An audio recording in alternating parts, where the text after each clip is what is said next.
Hi there, welcome to this Sunday edition of This Is Exclusive, in which we are going to get to you an exclusive ground report and a reporter live from Tel Aviv, as also experts explaining to us whether there is a clear and present danger of a nuclear radiation leak from the nuclear sites that have been hit by the United States overnight in Iran. If no, then why? And if yes, then what happens next? That's our focus, as also some American guests coming in to explain to us the implications of the American strikes and how we go forward from here. All that and more. Let's begin with the headlines. We devastated the Iranian nuclear program. Iran's nuclear ambitions have been obliterated. Iran should listen to the President of the United States and know that he means it, every word. U.S. Defense Secretary Pete Hegseth says United States strikes on key sites in Iran have completely devastated the Iranian nuclear program.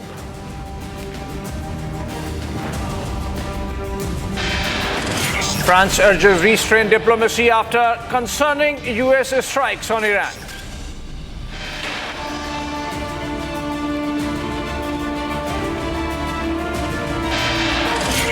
Post-strike images at Fordo nuclear site show damage after U.S. bombed those sites.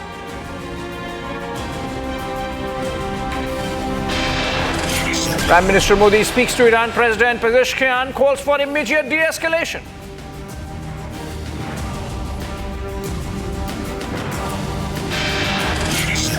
With massive escalation, Iran Foreign Minister to meet President Putin tomorrow.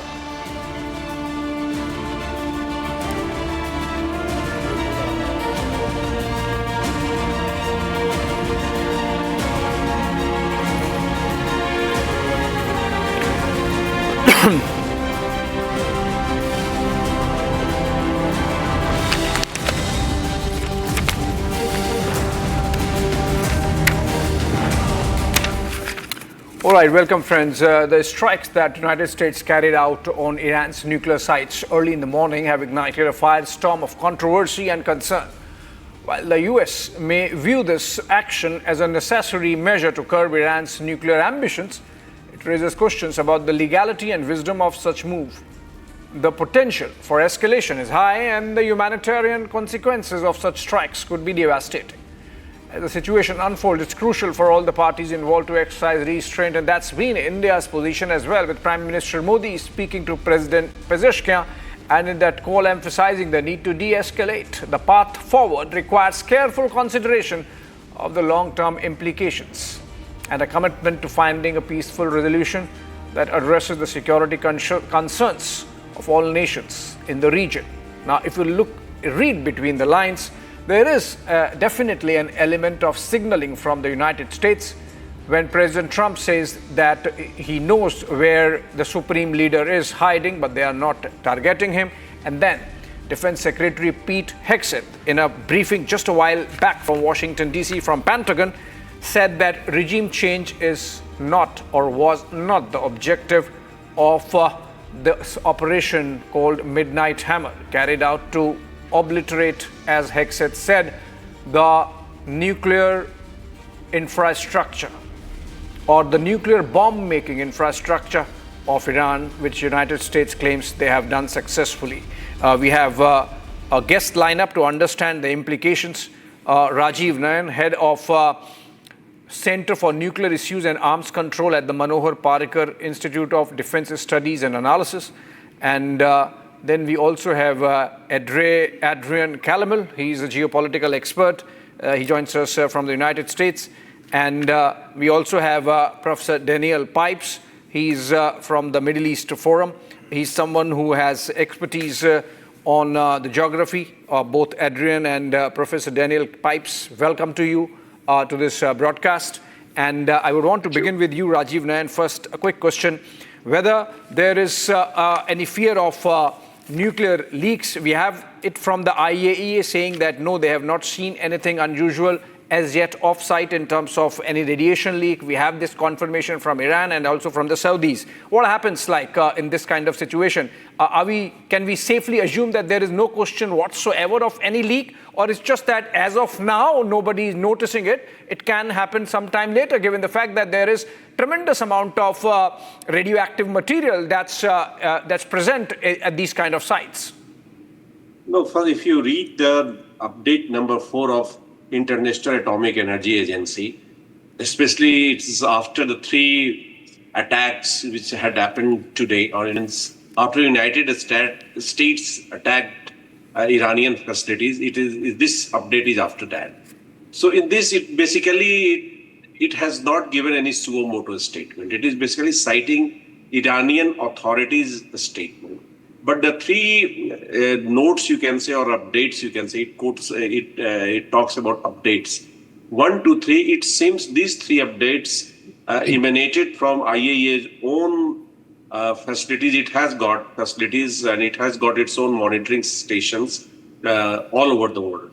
And it seems the earlier 3 updates came from those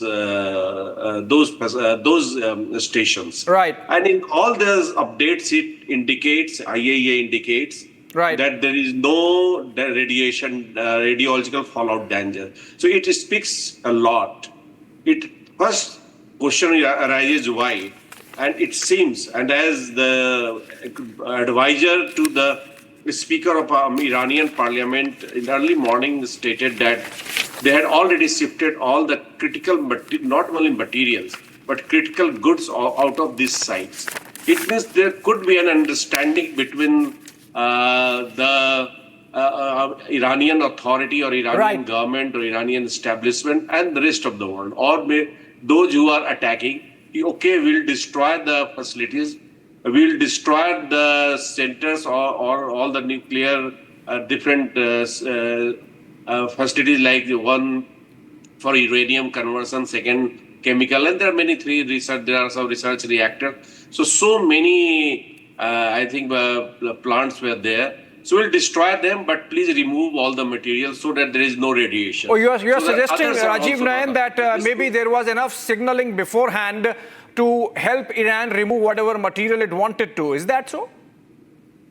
So it looks like, and second is, like earlier, one of the updates of IAEA informs or notes that some low enriched uranium may have been attacked, but radiation is contained.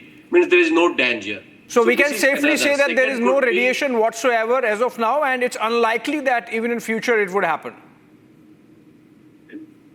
Are you asking me? Yes.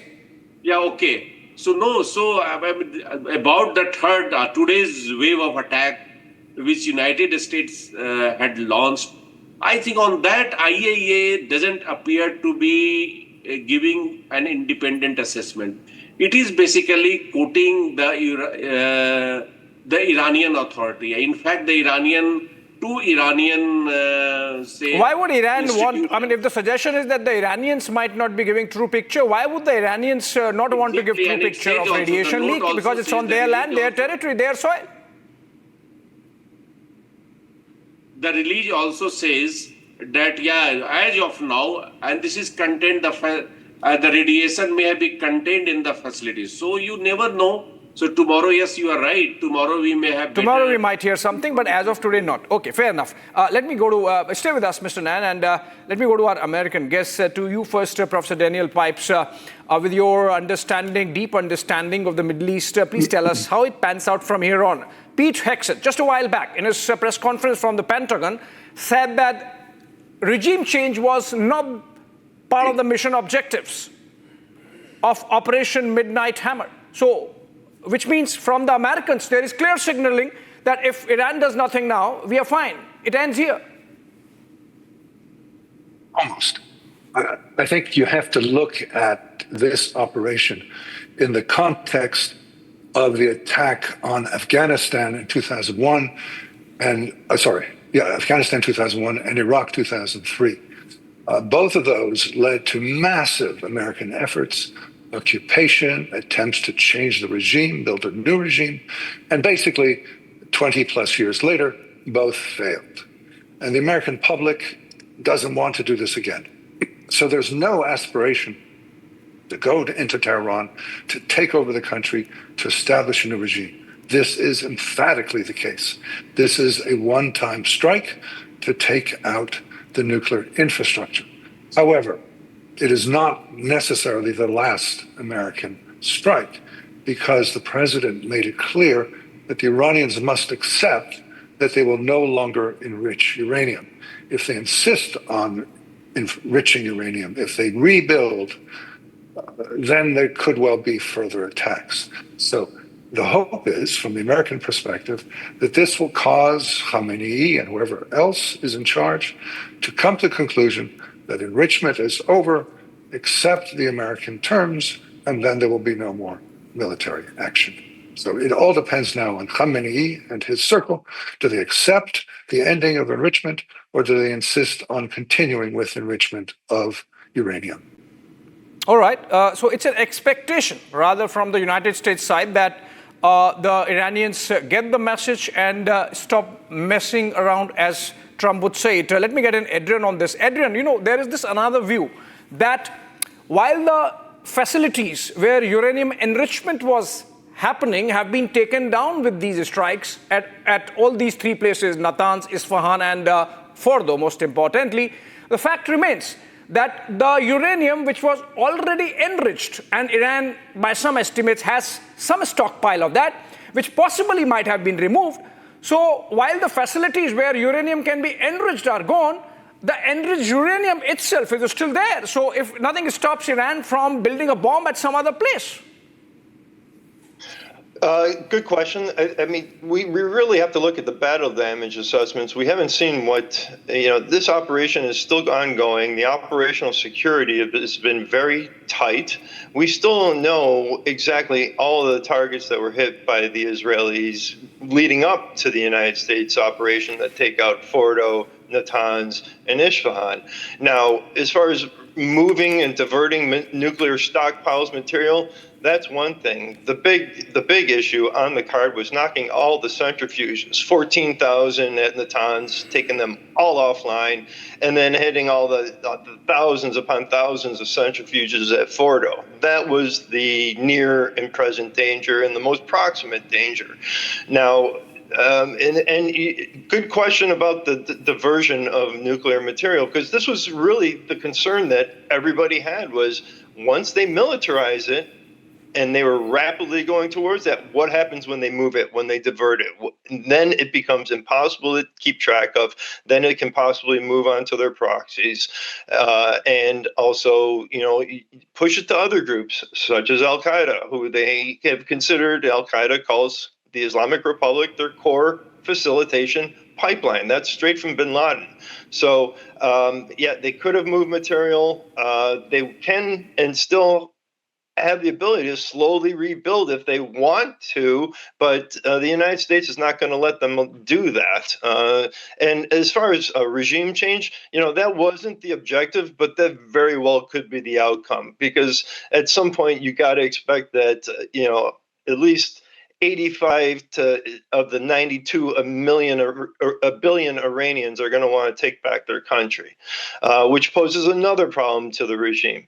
The West has suffered from a mirror imaging error that we can sit down and talk with this regime and keep coming to outcomes that are going to stop, curb their behavior, stop their pursuit of a nuclear weapon, and it's failed repeatedly and over again. All they respond to is force, and you take away their crown jewel. Khamenei's crown jewel of Fordo is a clear sign, because he thought the nuclear program was critical to the survival of the regime. It's up in smokes now.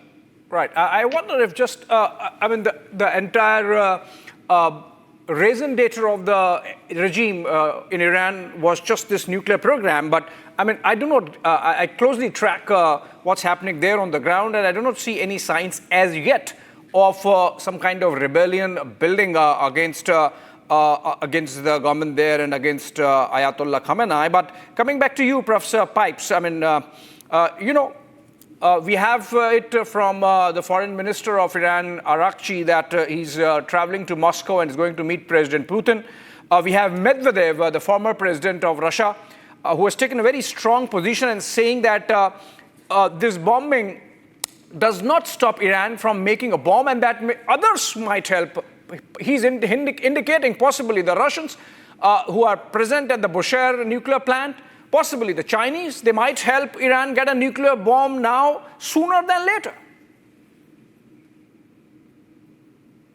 Yeah, I mean, he is very threatening on Ukraine, on Iran, and virtually every topic. Not sure how seriously one should take his comments. He was the president, but he doesn't have much power now. But the deeper point is correct, that Iran has two very major, powerful allies in Russia and China, and they could certainly help with a nuclear project. However, why would they do that?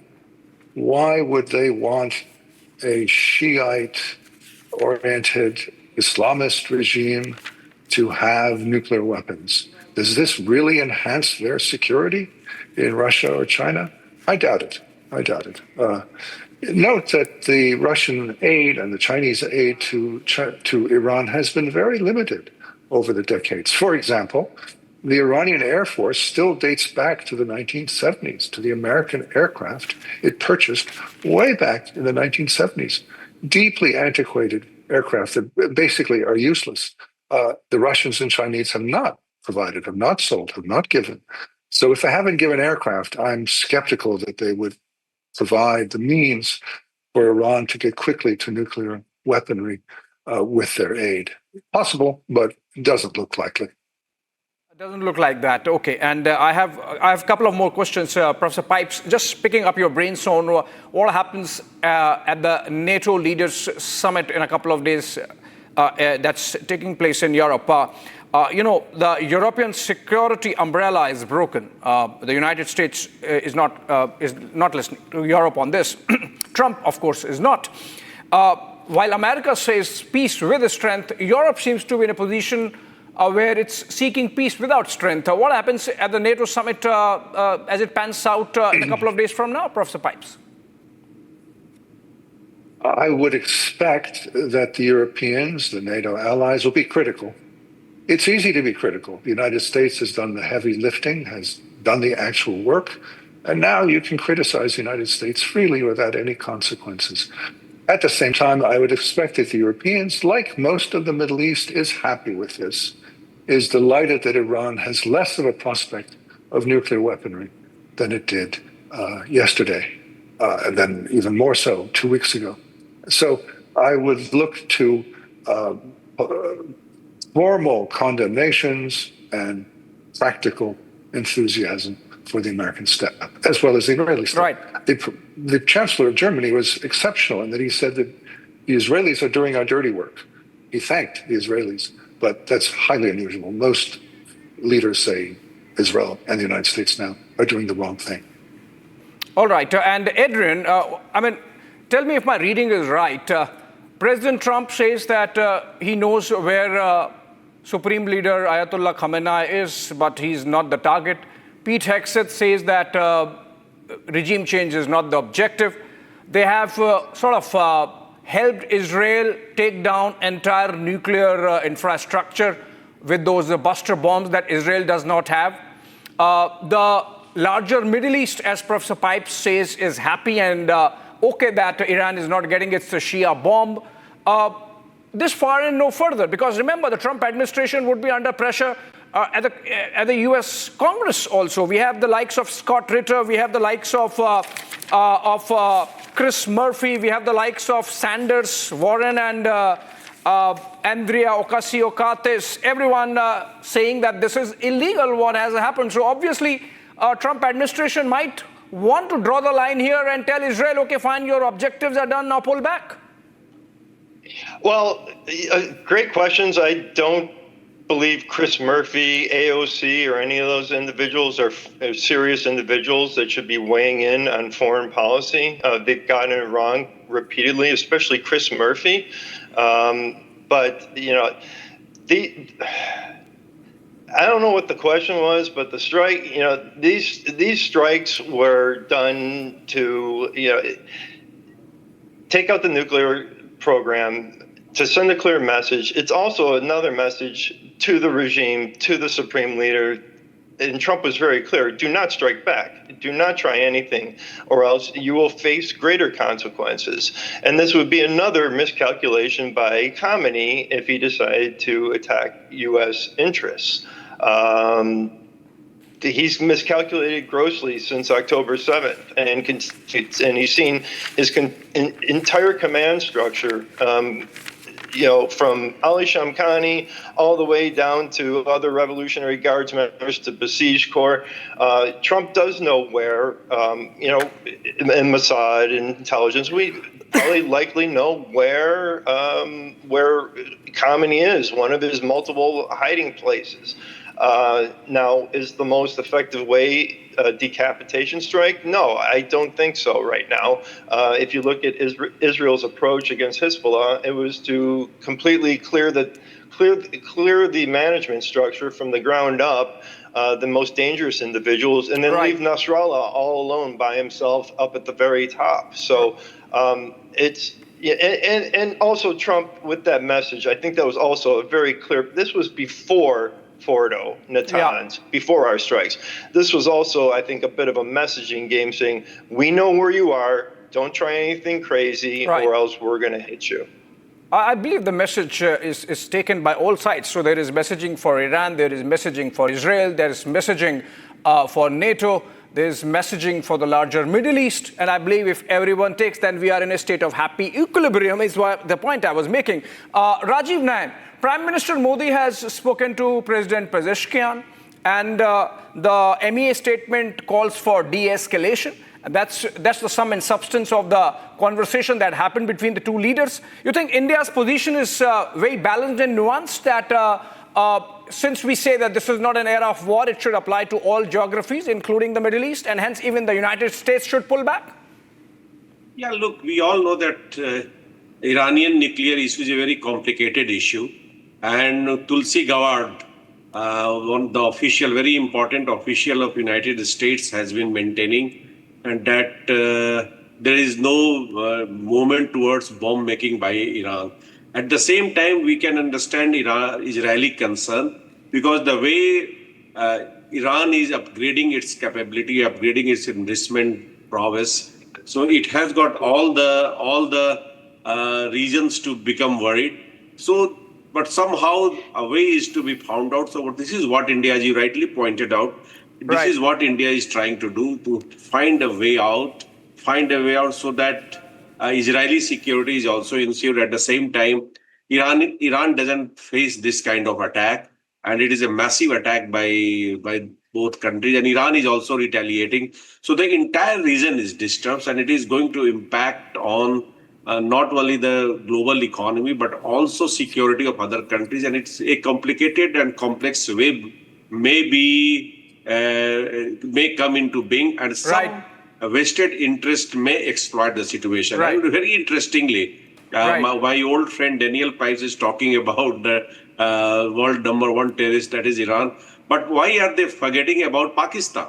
Yeah, so absolutely. Pakistan, I think, is the #1 supporter of the global terrorism, and somehow it is finding a space in the American security establishment by default, with Iran, with Israelis and others also. So I think the world needs to pay attention to this country. And as reports are coming, and I read, and in Western media is also reporting, that soft corner of Donald Trump towards Pakistan is because it wants to find a new base. Rajiv Nayan, Pakistan. Yeah, so that is unfortunate. That's another layer, in fact, and that's a separate conversation we will have perhaps soon after this Middle East crisis is behind us. On that note, I would thank all my guests for joining us. Rajiv Nayan, Adrian Calamel, and of course, Professor Daniel Pipes, with your fantastic perspective on the evolving situation in the Middle East.